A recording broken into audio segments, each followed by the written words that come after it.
এই ভিডিওটা সবাইকে বলছি দয়া করে মসজিদের খাতিরে, আল্লাহর ঘর মসজিদের খাতিরে, বাবরি মসজিদের খাতিরে কমসে কম আপনারা দয়া করে ভিডিওটি শেয়ার করে দেবেন। মূৰত ইটালৈ বাবৰি মছজিদ নিৰ্মাণৰ বাবে ওলাই আহিছে লাখ লাখ মুছলমান। যথেষ্ট উৎসাহেৰে তেওঁলোকৰ হাতে হাতে ইটা দেখা পোৱা গৈছে। পশ্চিমবংগৰ দৃশ্যাংশ আমি দেখুৱাম। পশ্চিমবংগত নিৰ্মাণ হ'বলৈ গৈ আছে বাবৰি মছজিদ। বহু বছৰৰ দাবীত তেওঁলোক অটল হৈ আছিল।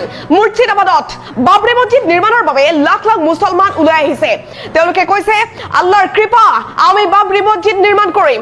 মূৰত ইটালৈ লাখ লাখ মুছলমানে আল্লাহু আকবৰ ধ্বনি দি ওলাই আহিছে। মুৰ্ছিদাবাদৰ টিএমচিৰ বিধায়ক হুমায়ুন কবিৰৰ উদ্যোগত নিৰ্মাণ হ'বলৈ গৈ আছে বাবৰি মছজিদ আৰু নিৰ্মাণৰ কাম আজি পুৱাৰ পৰা আৰম্ভ হৈছে। বাবৰি মছজিদ মুৰ্ছিদাবাদত নিৰ্মাণ কৰিম বুলি হুমায়ুন কবিৰে ডাঙৰ ঘোষণা কৰিছিল। টিএমচিয়ে নিলম্বন কৰিছিল।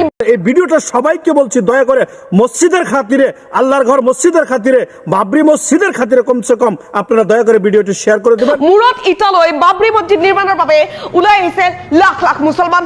যথেষ্ট উৎসাহেৰে তেওঁলোকৰ হাতে হাতে ইটা দেখা পোৱা গৈছে। পশ্চিমবংগৰ দৃশ্যাংশ আমি দেখুৱাম। পশ্চিমবংগত নিৰ্মাণ হ'বলৈ গৈ আছে বাবৰি মছজিদ। বহু বছৰৰ দাবীত তেওঁলোক অটল হৈ আছিল। মুৰ্ছিদাবাদত বাবৰি মছজিদ নিৰ্মাণৰ বাবে লাখ লাখ মুছলমান ওলাই আহিছে। তেওঁলোকে কৈছে আল্লাহৰ কৃপা আমি বাবৰি মছজিদ নিৰ্মাণ কৰিম। মূৰত ইটালৈ লাখ লাখ মুছলমানে আল্লাহু আকবৰ ধ্বনি দি ওলাই আহিছে। মুৰ্ছিদাবাদৰ টিএমচিৰ বিধায়ক হুমায়ুন কবিৰৰ উদ্যোগত নিৰ্মাণ হ'বলৈ গৈ আছে বাবৰি মছজিদ আৰু নিৰ্মাণৰ কাম আজি পুৱাৰ পৰা আৰম্ভ হৈছে। বাবৰি মছজিদ মুৰ্ছিদাবাদত নিৰ্মাণ কৰিম বুলি হুমায়ুন কবিৰে ডাঙৰ ঘোষণা কৰিছিল। টিএমচিয়ে নিলম্বন কৰিছিল।